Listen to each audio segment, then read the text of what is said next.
No digo que es expresarte. No está diciendo no expresar ni aquí ni luego más adelante en el capítulo 14, expresarte en lenguas. Lo que nos está diciendo es comunicarte en lenguas, que es muy diferente. Uno puede expresar cosas porque expresa su genio, sus formas, etc. Pero a lo mejor no estás comunicando nada. Y cuando nosotros estamos hablando del don de lenguas, lo que estamos implicando es que estás comunicando algo concreto. Y por tanto, el que está delante de ti te tiene que entender. Y si tú estás hablando con Dios, no hace falta que te entienda nadie si estás en tu casa a solas. Pero es necesario que los demás te entiendan cuando estás en público, cuando estás con ellos. Por tanto, no es únicamente expresarte, sino comunicar. Y la manera en que nosotros lo podamos comunicar. El segundo término que encontramos en este don es el de lenguas. Y cuando estamos hablando de lenguas, y la palabra que tenemos en el griego implica muchas cosas, no es solamente lenguas como idiomas, sino que hay expresiones también que se refieren a las personas. Por ejemplo, toda lengua confesará. No está refiriéndose a la lengua física, y no está hablando únicamente de idiomas, sino que toda persona confesará que Cristo es Señor, como nos está diciendo en otras partes de la Escritura, ¿no? En Filipenses, por ejemplo, etc. Lo que nos está hablando aquí de idiomas son conceptos, y esto es importante, son conceptos claros del lenguaje. Lo encontramos en todos los demás textos que ya hemos leído en el libro de Hechos. Y creo que también es lo que está comunicando 1 Corintios 14. Hablar en lenguas es un lenguaje de conceptos claros, de características que son lingüísticas y que son del idioma. Por ejemplo, si leéis en el capítulo 14, versículo 8, dice, y si la trompeta diere sonidos inciertos, ¿quién se preparará para la batalla? ¿No? Es decir, si estamos diciendo cosas de sonidos que nadie entiende y que no significan nada en apariencia, pues no nos vamos a alertar y no nos vamos a preparar. Si tocamos la flauta, si a mí me dais un instrumento musical para tocarlo, ya sea el violín, el piano, la flauta o la viola, voy a hacer un ruido que vosotros no vais a tener ni idea de lo que yo quiero expresar con esa música, ¿no? Cada instrumento tiene que tener su ritmo y su forma para poder comunicar lo que es la adoración o lo que es la alabanza. Bueno, los idiomas de lo que está hablando aquí Pablo, esas clases de idiomas, tienen que ser de comunicación, que la gente pueda entender y por tanto tiene que tener las leyes o las normas lingüísticas que nosotros exigimos a los idiomas. Y por tanto tenemos que rechazar todo lenguaje estático o de sonidos que no tienen ningún sentido. Pablo va a decir en su momento, lo que tú quieras expresar y los sentidos o gemidos que tú puedas hacer en tus oraciones, en tus meditaciones, es cosa tuya. O sea, lo que haga uno en casa es privado, es íntimo. Pero si lo vas a hacer delante de la iglesia o con el pueblo de Dios, o quieres transmitir tu oración o tu mensaje a la gente, tienes que hacerlo con los sonidos adecuados que la gente lo entienda. Por ejemplo, hubo una temporada cuando yo era joven que me dio por aprender la trompeta. No tenía nadie, estaba en el colegio bíblico, no tenía nadie que me enseñara la trompeta. Simplemente me pusieron la trompeta en las manos. Y yo pues tocaba sus teclas y hacía sonidos y lo que me decía la gente y sobre todo el director del colegio es que me fuera en más rincón y que pusiera una sordina, ¿no? Porque era un sonido ensordecedor, sin ningún tipo de sentido. Para mí era un disfrute entrar a mi habitación y tocar mi trompeta sin ningún tipo de sentido. Hasta que alguien me dio los principios básicos y entonces sí los sonidos. Y de pronto empecé a descubrir que ya podía tocar algún himno con mi trompeta. Y entonces sí podía hacer un atrevimiento para hacerlo de una forma más pública, o por lo menos que fuera soportable. ¿Qué es lo que quiere decir con todo esto? Bueno, si tú quieres utilizar tu trompeta en tu intimidad, haz lo que tú quieras y lo creas conveniente. Y si eso te va a producir una satisfacción o una relación con el Señor. Pero cuando vas a hacer o ejercer un don de lenguas, lo que tienes que buscar es que estés comunicando a las personas que estén delante de ti, o que tu comunicación con Dios sea adecuada para que otros lo puedan seguir, y por tanto no es adecuado simplemente que balbucees o hagas un sonido que a ti te pueda satisfacer, pero los demás puedan pensar, como dice también en 1 Corintios 14, que estáis locos. Esto es importante que lo entendamos, es la base de la definición del don de lenguas de lo que nos está diciendo aquí. Fijémonos un poco más entonces en el contexto, que ya hemos dicho también en otras ocasiones con los demás dones. La intención de Pablo, cuando está escribiendo a los corintios acerca de este don, en primer lugar, podríamos pensar que es una intención triple. Por una parte, el hablar en lengua, es decir, comunicar de manera comprensible, sin importar qué personas estén en la congregación, es una de las razones por las que deberíamos de tener este don de lengua. Es una prueba para los incrédulos. Es decir, tenemos el mensaje más glorioso que pueda tener el ser humano. Tenemos la noticia más extraordinaria, más sensible y más gloriosa. ¿Cuál es? Que nuestro Señor Jesucristo, Dios, se ha hecho hombre para morar en medio de nosotros como si fuera uno más, pero sin pecado, hasta el punto de entregar su vida por los pecadores, de tal forma que no importa qué persona pueda poner su confianza en la obra perfecta del Señor Jesucristo y pasar de muerte a vida, es decir, tener el perdón de pecados y ser justificado delante de Dios y así poder esperar de manera segura el cielo. Esta es la buena noticia. Pero claro, esta buena noticia la gente no la conoce si no se le transmite, porque ¿cómo creerán si no hay quien les predique? Y para predicarlo tienen que entender lo que nosotros estamos comunicando. Así que si entra alguien en la iglesia o tenemos alguna oportunidad de llevar el Evangelio, no hables a tu manera y a tus formas, sino habla de manera que sea comprensible a la persona que lo va a recibir. No solamente porque si alguien no entiende español y tú le hablas español no se está enterando de nada. En la reunión de hombres vino por primera vez un contacto, un hombre muy majo, que es ruso. Y claro, al final de la reunión terminó diciendo, es que habláis muy deprisa y no me he enterado casi de nada, ¿no? ¿Por qué? Porque hablamos a nuestra manera, no estuvimos pensando en él, estuvimos pensando en nuestro contexto y en nuestro tema del que estábamos discutiendo. Por tanto, él se fue de aquella reunión diciendo, son hombres muy majos, pero no me he enterado de lo que están tratando en general. ¿Qué es lo que hay que hacer? Hay que amoldar nuestro lenguaje, que es un mensaje precioso. Es extraordinario, es único, pero tenemos que hacer que la gente lo entienda. Y por tanto, en nuestro contexto, tenemos que tener el don de lenguas, es decir, poder transmitir como una prueba al incrédulo de que tenemos este mensaje precioso y extraordinario. Por otra parte, en segundo lugar, este don de lengua necesario en el contexto de la iglesia tiene que ver con la alabanza y la adoración. Y con ello incluyo como parte principal la oración misma. Es decir, la oración pública a Dios. Imaginar otro contexto, con la iglesia que podía estar ocurriendo, habría ocurrido en cualquier momento en Corinto y que puede ocurrir en nosotros. Que estamos alabando a Dios y estamos levantando nuestras alabanzas a Dios de una manera que a nosotros nos llena y nos satisface, porque lo hacemos, nosotros no hacemos rezos, no rezamos como pueden rezar en otros grupos religiosos, sino que nosotros lo que utilizamos es una comunicación personal con Dios.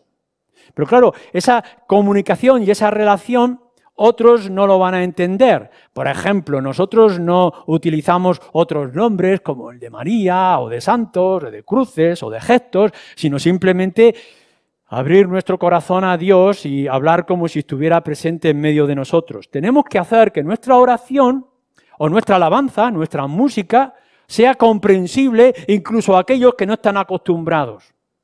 Nuestro énfasis va a ser siempre, por ejemplo, en la alabanza, la letra. No es simplemente que tengamos aquí un coro musical con instrumentos y con un sonido que podamos cantar porque lo hemos aprendido en idioma inglés y que la gente está diciendo, oye, en la iglesia de Ciudad Real cantan muy bien, pero no sé lo que cantan. No, lo que tenemos que hacer es que lo que cantamos, por ejemplo, sea entendible y estemos llevando con nuestra música y nuestra letra un mensaje claro a la gente, para que sean movidos en emoción para adorar a Dios que nosotros adoramos. Por tanto, la alabanza, como puede ser también la oración, tiene que ser un medio de comunicación en la adoración a Dios delante de la gente. Y esa triple comunicación que tiene el don de lenguas tiene que ser el de la edificación en la congregación. Es decir, edificarnos y fortalecernos en el Evangelio. Si yo hablo de la tercera generación del Padre, o generación, o puedo hablar de la eternidad del Espíritu en la comunión con relación, y alguna de las personas está diciendo, Luis tiene mucha teología, pero no está comunicando absolutamente nada. Podemos utilizar contextos teológicos muy profundos, pero que el resto de la congregación no sabe de lo que estamos hablando. Es igual como también ayer se comentaba, por ejemplo, de todos los medios de comunicación técnicos a través de internet, virtuales, etcétera. Y alguien decía, bueno, todo esto lo tenemos que hacer un día a través únicamente del WhatsApp. Y yo decía, pues hay algunos que no se enterarán de nada. Es decir, no tienen WhatsApp, no saben de estos medios técnicos, ni saben entrar en un ordenador. Por tanto, tenemos que ser pacientes hasta que todos los viejos como yo pasemos para que venga una nueva generación que quizás ya no necesite tener una Biblia en la mano porque todo lo tendrán en el móvil o en su reloj. No sé lo que pasará en el futuro. Pero claro, tenemos que ser pacientes si queremos que todos se edifiquen de la misma forma.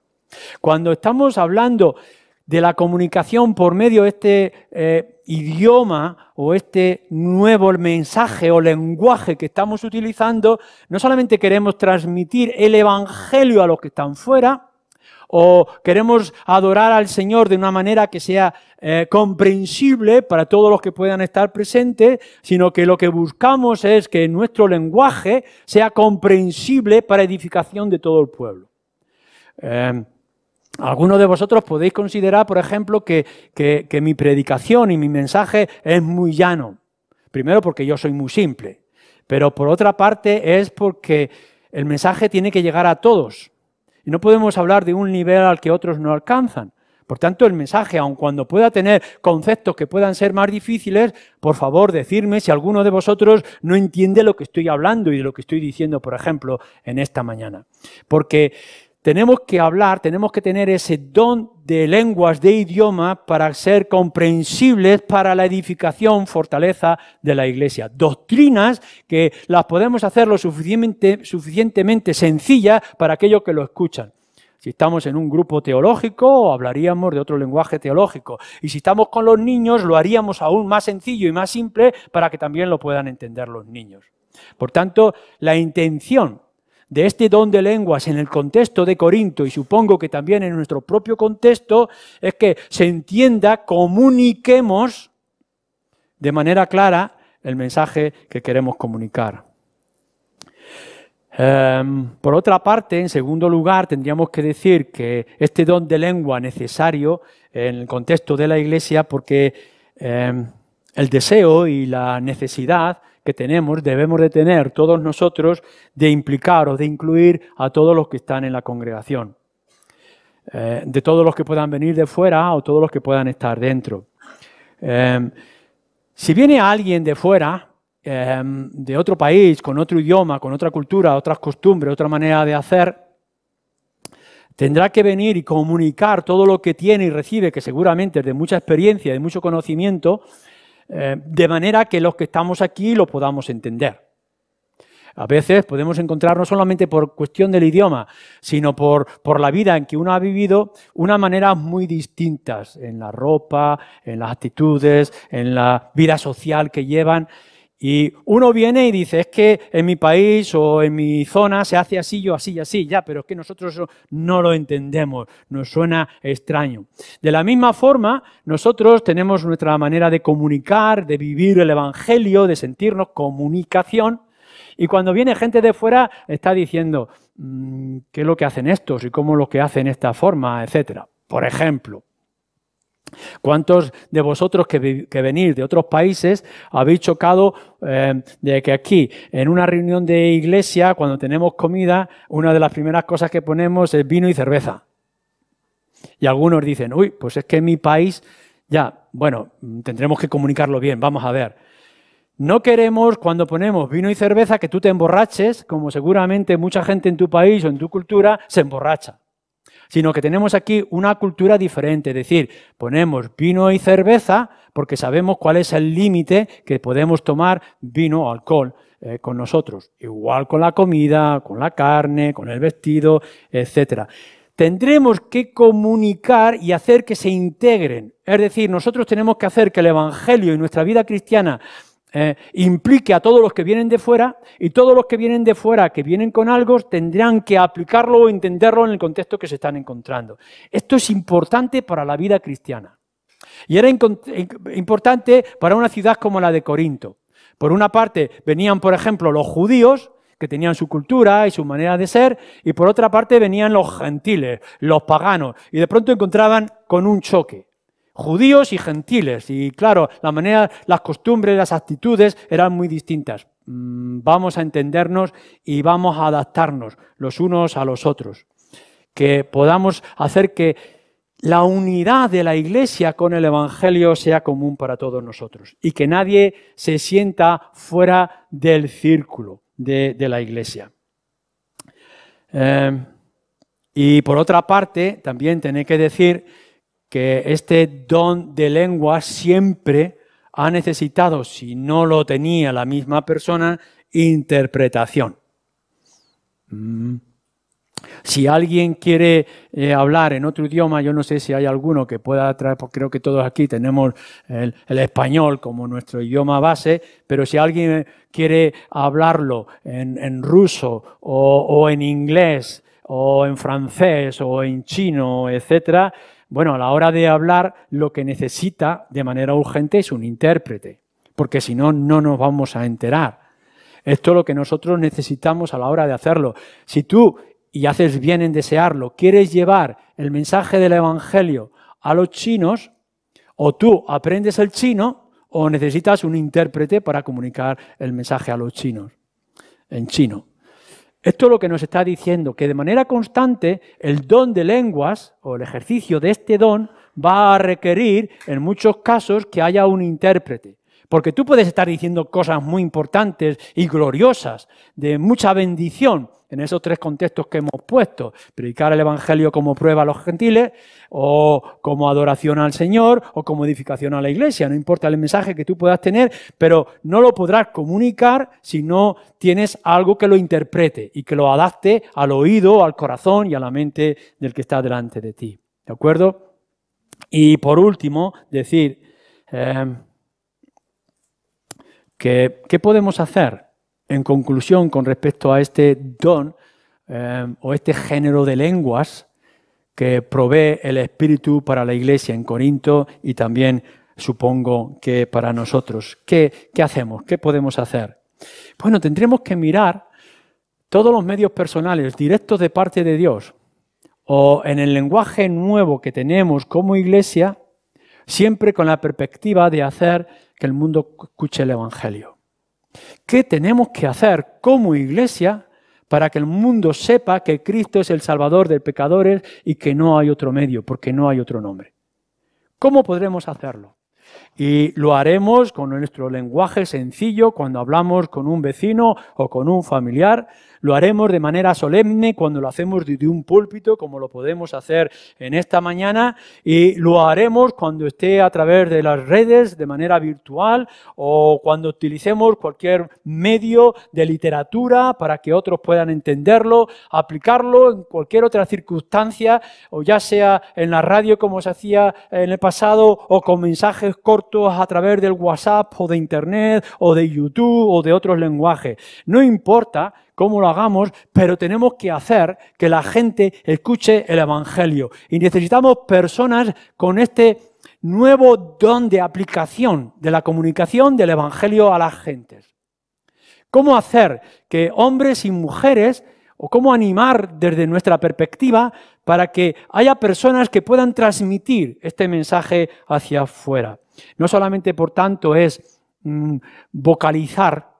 Vuelvo a decir, no es algo estático de un regido, un gemido o un balbuceo, sino una comunicación. ¿Y cómo lo comunicamos? Por medios efectivos en el tiempo de hoy. Y cuando hablo de efectivos, incluyo también los medios técnicos. Hagamos que el Evangelio suene de una manera clara y poderosa en nuestra generación. Y por tanto necesitamos este nuevo género de lenguas para que el mundo lo sepa. Y alabar al Señor. No tenemos que estar discutiendo de qué tipo de instrumentos vamos a utilizar y si son muchos o pocos los instrumentos que se nos pueda permitir o de qué tipo de manera de vocalización o de coros debamos de tener, sino cuando estamos alabando al Señor o cuando estamos orando en público, estamos comunicando de verdad lo que sentimos delante de Dios y hacemos que el mundo se contagie de nuestro gozo y de nuestra alegría. Tú podrás sentir todo el gozo y la alegría de tu manera, en tus formas, en tu casa, pero como iglesia y como pueblo de Dios estamos haciendo que ellos entiendan que es un Dios vivo y que nosotros lo sentimos y que sentimos emoción y que nos estremecemos cuando la alabamos. Y por otra parte, que todo lo que nosotros hagamos y utilicemos sea para la edificación y la fortaleza de la iglesia. Los medios, lo técnico, la posición, la actitud, los usos que podamos hacer. Y con todo ello, y aquí también deberemos hacer un énfasis para la unidad y para el bien común de todos nosotros, un propósito común de todos nosotros. Cada uno, algunos le dará aprender arte, otros le gustará aprender idiomas, algunos incluso querrá aprender el chino, fijaros bien. Habrá cosas que cada uno pueda hacer a su manera y a su forma. Eres libre de hacer lo que quieras en el mundo tan amplio y extenso que tenemos. Pero cuando estamos buscando la iglesia es qué es lo que tengo que hacer yo y cómo puedo yo aportar o participar para que la unidad del cuerpo vaya al mismo ritmo en crecimiento y en formación.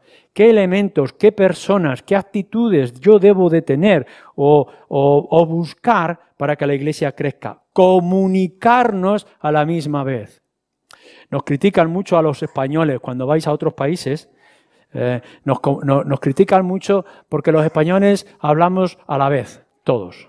Es decir, estamos en una conversación de 4 personas y están hablando 5. Y claro, la gente dice que lo que pasa no entienden. En otros lugares uno habla y a veces incluso levanta el dedo para que el siguiente pueda hablar. Pero en España todos hablamos a la vez. No os habéis ido a fijar, ¿no? En las mesas, cuando estamos comiendo y estamos 12 y hay 10 conversaciones.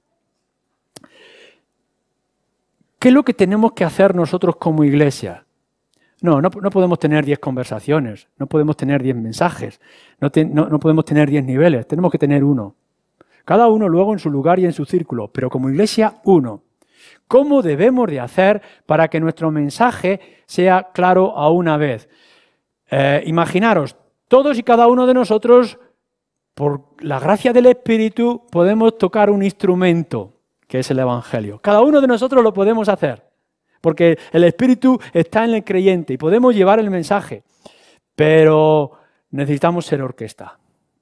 Si cada uno toca su instrumento a su ritmo, a su manera y su forma, esto es un desastre. Necesitamos un director, necesitamos una orquesta para que todos cantemos o toquemos al mismo ritmo. Y entonces, cuando la belleza de la orquesta se junta, aun cuando todos podemos saber tocar nuestro instrumento y el deseo de llevar el mensaje lo hacemos juntos, la gente entenderá qué es lo que estamos diciendo. Aprendamos, por tanto, a ejercer este don como iglesia para que el mundo sepa, para que nosotros nos edifiquemos y para que Dios sea glorificado. Amén.